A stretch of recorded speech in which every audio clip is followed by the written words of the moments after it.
প্রশ্ন ১। ভারতের সংবিধান কবে কার্যকর করা হয়েছিল? উত্তর ২৬ জানুয়ারি ১৯৫০। প্রশ্ন ২। সংবিধান সভার সভাপতি কে ছিলেন? উত্তর রাজেন্দ্র প্রসাদ। প্রশ্ন ৩। ভারতের গণপরিষদ কত সালে গঠন করা হয়েছিল?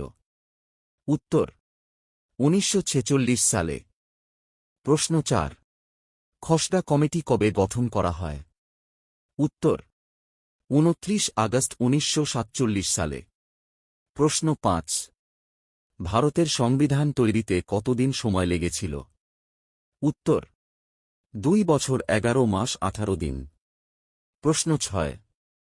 আগস্ট প্রস্তাব কত সালে পেশ করা হয়? উত্তর ১৯৪০ সালে। প্রশ্ন ৭। ভারতের সংবিধানের যুক্তরাষ্ট্রীয় ব্যবস্থা কোন দেশ থেকে নেওয়া হয়েছে? উত্তর কানাডা। প্রশ্ন ৮। ভারতীয় সংবিধানের প্রস্তাবনা কতবার সংশোধন করা হয়েছে? উত্তর একবার। প্রশ্ন ৯। কত সালে ভারতীয় সংবিধানের প্রস্তাবনা সংশোধন করা হয়েছিল? উত্তর ১৯৭৬ সালে। প্রশ্ন ১০। কোন দেশ থেকে ভারতীয় সংবিধানের মৌলিক কর্তব্যের ধারণাটি নেওয়া হয়েছে? উত্তর সোভিয়েত ইউনিয়ন থেকে। প্রশ্ন ১১। বি. আর. আম্বেদকর সংবিধানের কোন অনুচ্ছেদকে হার্ট অ্যান্ড সোল বলেছেন? উত্তর ৩২ নং অনুচ্ছেদকে। প্রশ্ন ১২। ভারতের জাতীয় জরুরি অবস্থা সংবিধানের কোন ধারার সঙ্গে সম্পর্কিত? উত্তর ৩৫২। প্রশ্ন ১৩। ভারতীয় সংবিধানের খসড়া কমিটির সভাপতি কে ছিলেন? উত্তর ড. বি. আর. আম্বেদকর। প্রশ্ন ১৪। সংবিধানের অভিভাবক কাকে বলা হয়? উত্তর সুপ্রিম কোর্টকে।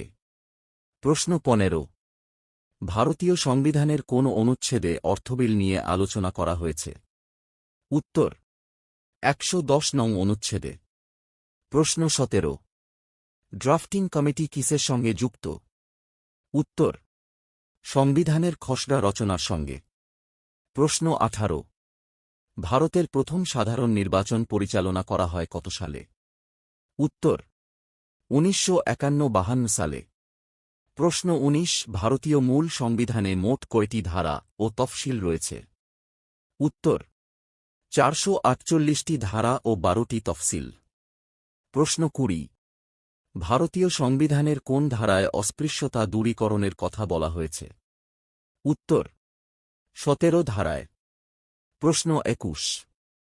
ভারতীয় সংবিধানের কত ধরনের রিট রয়েছে? উত্তর ৫ ধরনের।